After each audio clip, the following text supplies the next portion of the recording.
This is my wife. Hold on, hold on. I'm just gonna record this. Hey, baby. Hi. I'm shooting a video right now, and I'm recording you too. So be careful what you say. What's happening? I'm gonna take the girls to eat lunch and get to ice cream. Okay. Are you going home afterwards? Yeah, I'll keep you updated by text. Okay. It's Say just us. okay. Say hi to the YouTube channel. I will. Oh, hi. All right. Love you. Bye. Bye. What is going on, ladies and gentlemen? Welcome back to the channel. And for this video, we're going to talk about, is the real estate market going to crash in 2023 here in Phoenix, Arizona?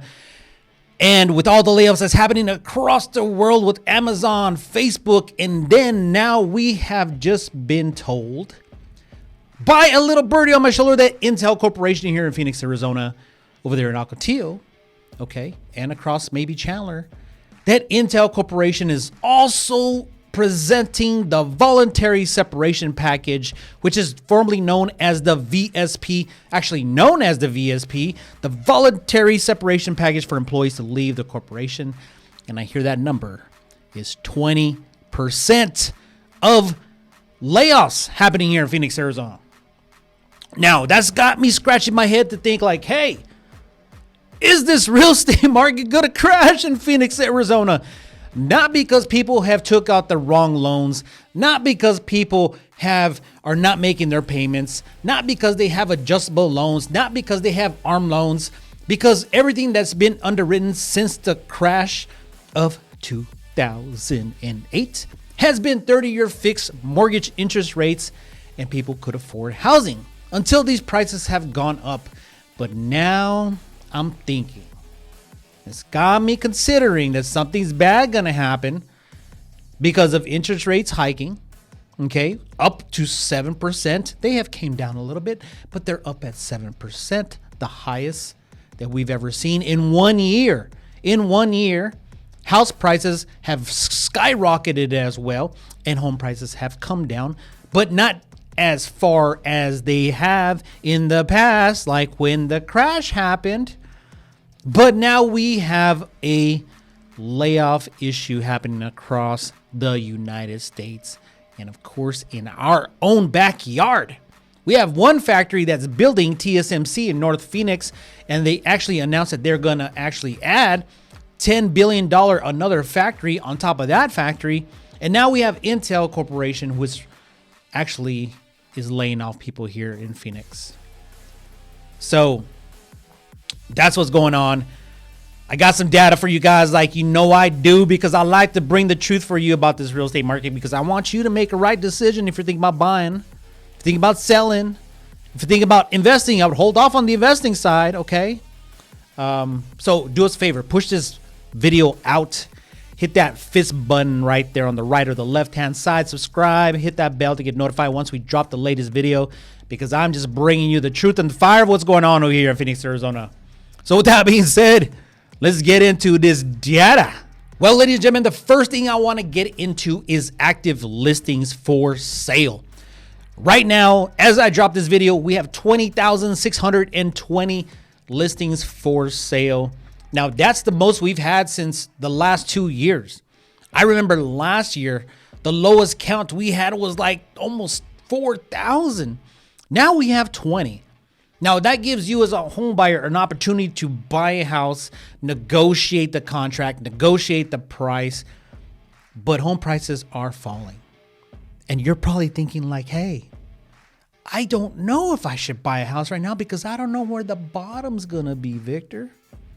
Well, we can try to project the bottom on where prices are going, project what kind of offer we can submit, but if you need to buy a house, you can still buy a house because you have a lot more options across all different price ranges. And a lot of cities are now a buyer's market. We still have some in the balanced market, but with 20,620 active homes for sale, you have a better chance of buying a house now than you were trying to do last year, in 2021, in 2020, in 2019. And yes, rates are higher, but they're trending lower.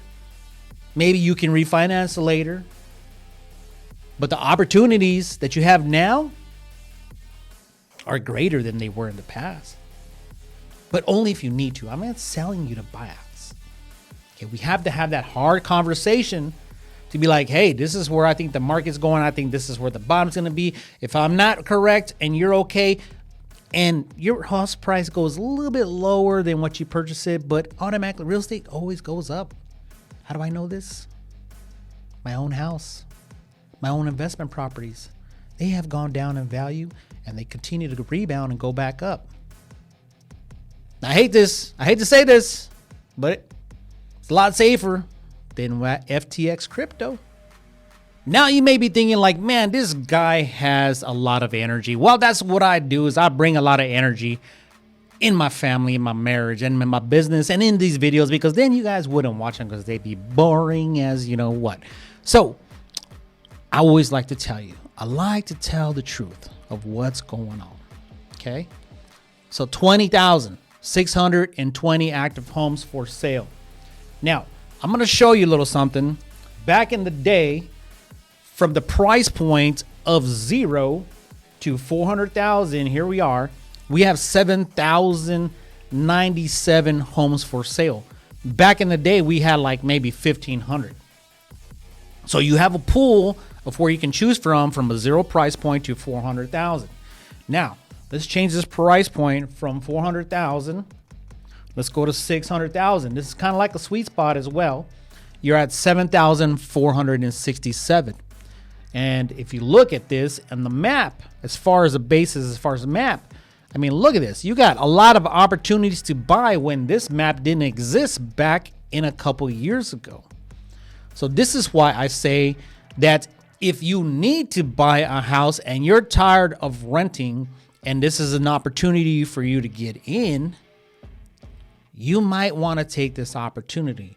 Now, I'm just going to suggest that you work with a full-time agent who knows what's going on with the real estate market, who knows how to negotiate seller concessions, inspections, everything on the contract. It's not going to come down to price.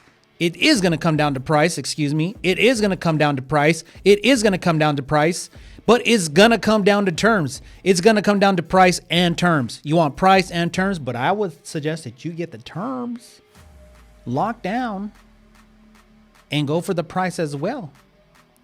Okay, terms and price and terms. And I suggest, I'm just putting this out there. A lot of people are contacting me. They're like, hey, Victor, I was going to call you, but I went with my brother. And now I'm in this situation where I can't get out of the contract and I want to because we're overpaying for the property. Well, I'm sorry, I can't.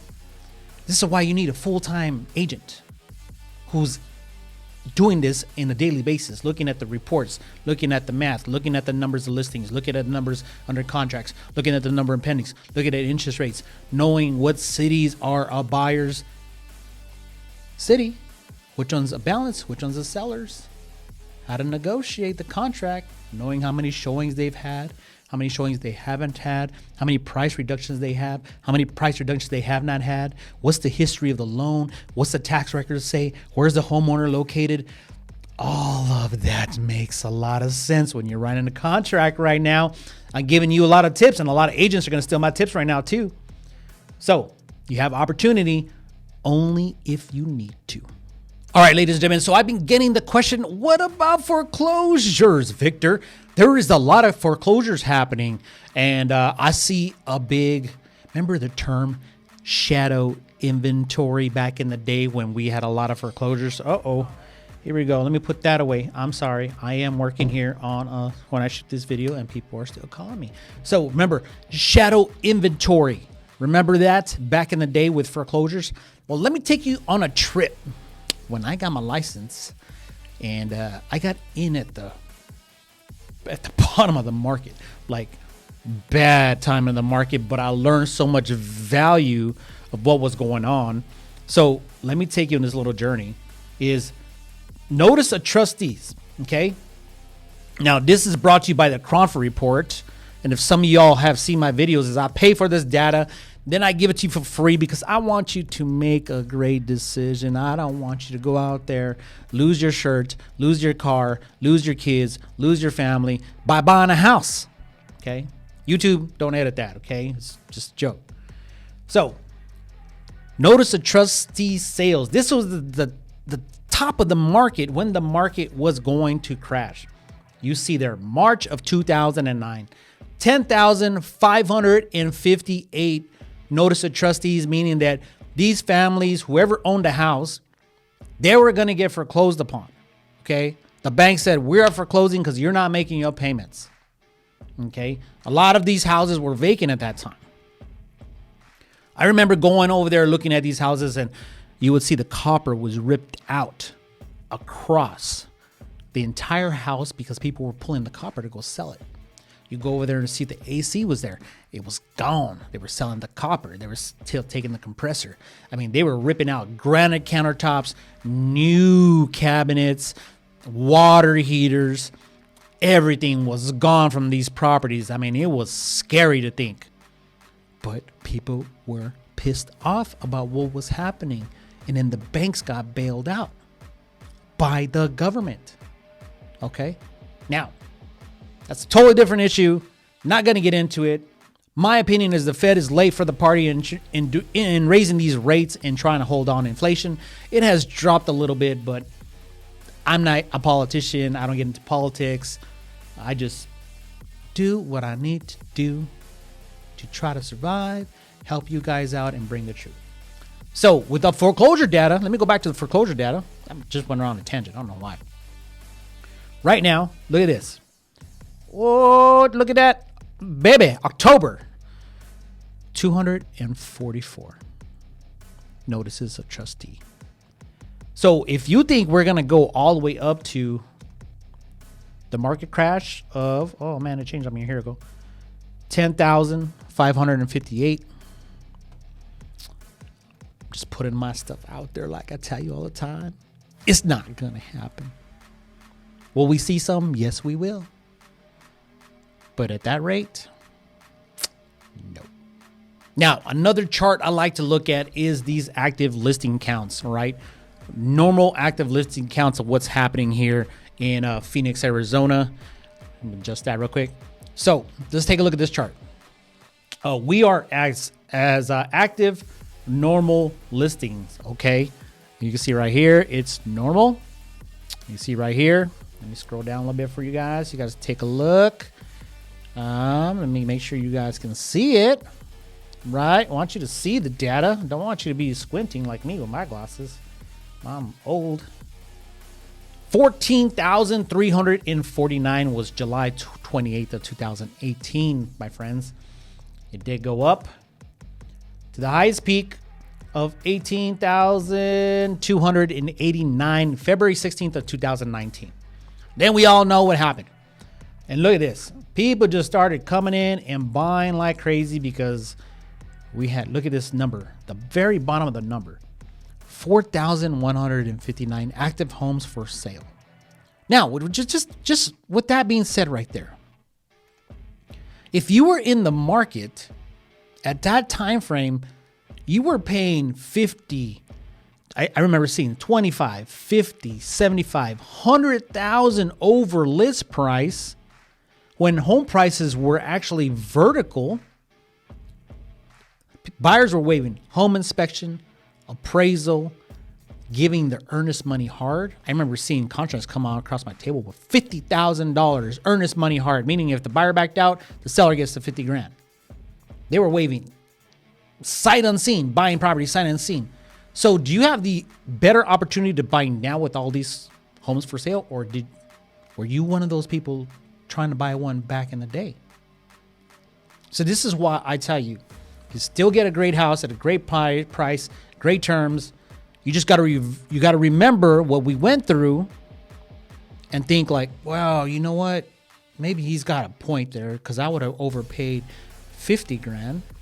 Where now I can get a reduction of $50,000 to $100,000 and a lot of great terms, and maybe try to refinance later. Now, I don't know what's going to happen with interest rates. I'm not a genie. Okay, I'm not the genie in the bottle. But if you're trying to buy a house back in the day, 4,159 listings, you were paying over list price and you were waiving a lot of stuff. Then it went back up, and now we're here. So we are here at the top of the tipping points of October the 22nd of 2022.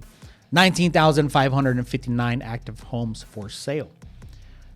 Right at the peak when everything dropped in 2019. So this is a chart that I'm actually looking very, very closely. I'm looking at the MLS data a lot, especially with what's happening here in Phoenix, Arizona, and across the nation about layoffs and layoffs here in our backyard. But it's kind of contradicting because we have a lot of stuff that's happening here in Phoenix. TSMC's building. We have a lot of businesses coming in. We have a lot of cranes in the air building some stuff. It's a micro. We're a big micro city, but we also have to look at the macro, how that's going to affect everything as well. And that's what I'm looking at. I'm looking at the macro to see how it's going to affect the micro in us. But it's going to be a long-term purchase for folks. Long-term purchase. If you're buying a house, if you think you're going to buy your house and be like the people in the past 2 or 3 years who bought a house and it just went up in 3 years and they're making like 150 to 300,000 and selling and cashing out and bringing that money to the bank, that is not going to be you. Okay, so I'm just putting that out there. That will not be you. This is going to be a long-term purchase. We're going to go back to real estate the way it was. It's going to be going down to maybe zero appreciation for a year and a half to 2. I'm calling it about 2 years. Then appreciation will go back up. So it's going to be a long term. Okay.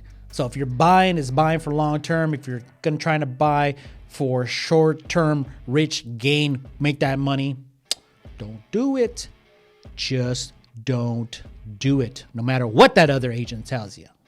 All right, ladies and gentlemen. So the other chart I want to show you is the monthly median sales price. This is going to it's probably going to make you do a head scratcher just like me. So let me share this chart with you. Let me zoom in here a little bit. Okay, let me bring this up. Okay, the highest price point we had was in 2006, where you could have bought a house at $262,245. Okay, and then remember this, boom. Lehman Brothers crash. All the banks were crashing, short sales, foreclosures. The banks had no idea what was going on. They had no idea what to do. And here we go. In 2009, I believe, was the lowest point. 2011 was the lowest point. Let me explain something here. August 2011, 109,000 is where you could have bought a house. How do I know that? Because I was watching the data. Me and my wife bought our house right before Thanksgiving in 2011. And I owe it all to Tina Tamborn and this data right here that I'm showing you, because it's a tool to utilize to see like, hey, is this the right time to buy? Is this the right time to sell? Or is it the right time to invest? And when I subscribed to this and gave her my money, I said, I'm going to watch this like a hawk, because I was in the real estate game. I remember doing short sales, fighting for sellers not to go to foreclosure, fighting for them not to put it on their credit, just trying to help as many people as I can, because I knew if I helped as many people as I could by fighting off the foreclosure, fighting off the short sale, fighting off bankruptcy, fighting the banks to not put it on their credit, I know that they would trust me in the future to come buy a house. And that's exactly what happened. And that's what kept me in my business, is telling the truth. So it was rough. Let me tell you, it was a long hours, a lot of calling, a lot of be on hold to the banks. But look at this. Now we've been increasing in price, okay, like mad. And here we go. May of 2020, look at this. It just skyrocketed, vertical leap to the highest price point of $480,000. Now, this is why I'm kind of saying like, hey, I don't know if we're going to have a market crash, because, hold on, it's my wife. Hold on. I'm just gonna record this. Hey, baby. Hi. I'm shooting a video right now and I'm recording you too, so be careful what you say. What's happening? I'm gonna take the girls to eat lunch and get ice cream. Okay. Are you going home afterwards? Yeah, I'll keep you updated by text. Okay. Say, Just us. okay. Say hi to the YouTube channel. I will. Oh, hi. All right. Love you. Bye. Bye. All right. So there you go. So real life examples of what's going on here. So not bad. I'm so sorry about that, but I just, I'm a family man and got stuff going on. May of 2022, 480,000. Okay. If we go back to the highest peak in 2006, 265,000. Now we have dropped all the way down to 432,000. Now look at this. 480 to 432. Looking at this chart, I have to ask you a simple question. Do you really think those prices are going to go down all the way to the 100,000? I don't think we're ever going to see that price point ever again. And I call our market, I've been saying this for many years, welcome to Calizona, because when I started seeing this chart go up, I was so heartbroken because I was saying locals are not going to be able to afford a house if they don't get in. So I started shooting videos. I started running Facebook ads. I was like, hey, prices are going to go up. It's going to be like California, but I'm calling it Calizona because your income is not going to support you buying a house in the future. So we got to get you in now. And I just want you to get a house and stay in it. And as you increase your income with your job or your business or your assets, we can upgrade you to another house because you're going to make more money in the long run. How far this is going to go down? We're thinking 20 to 30% per the charts. That's how we negotiate your contracts. That's how we negotiate the terms. So I'm just putting it out there. If you need to buy a house, make sure you work for the full-time real estate agent. If you're looking to sell your house, I would wait. I'm putting myself out of business from all my sellers. I'm telling them, you better hold till next year. The Fed is talking in December again. Okay. You want to get your property ready because once January hits, we got the Super Bowl. We got golf. We got spring training. We got boat races. We got horse races. We got everything going on, which is going to bring people here. All the snowbirds are coming in November. And they're doing the same thing. Like, hey, we're just going to ride this out. Because they're very smart. That's why they're snowbirds. They got a house here. They got a house over there. Maybe they're coming to look at a house. They're like, I'm going to wait till December. Get over the holidays. Wait till the federal government talks. See what's going to happen. You got to be smart as well if you are a buyer or a seller. I'm just telling you. I'm putting it out there. Be smart. Make sure you hire the right person. It doesn't have to be me. Just hire the right person. Please, I beg you. I just want you to hire the right individual who's going to take care of your number one asset, which is your house. Who's going to help you purchase your number one asset is your house.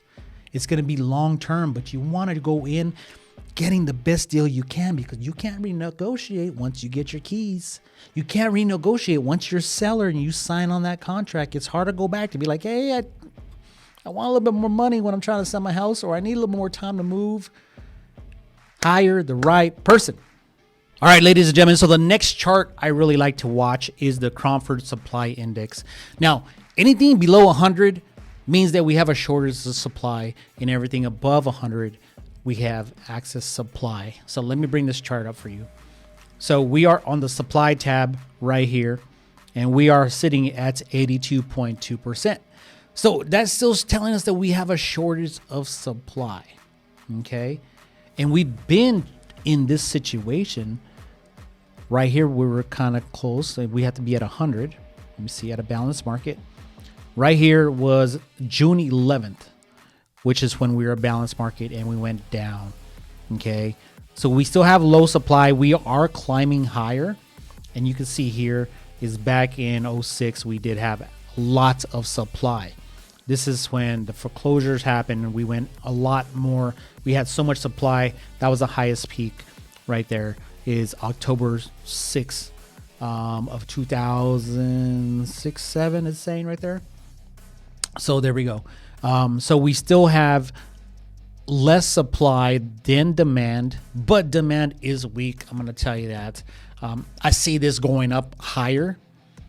Rates did shift a little bit on the downward trend, but we're just going to have to wait this out. We're going to have to wait till the federal government till Powell gets done talking and seeing what's going to happen.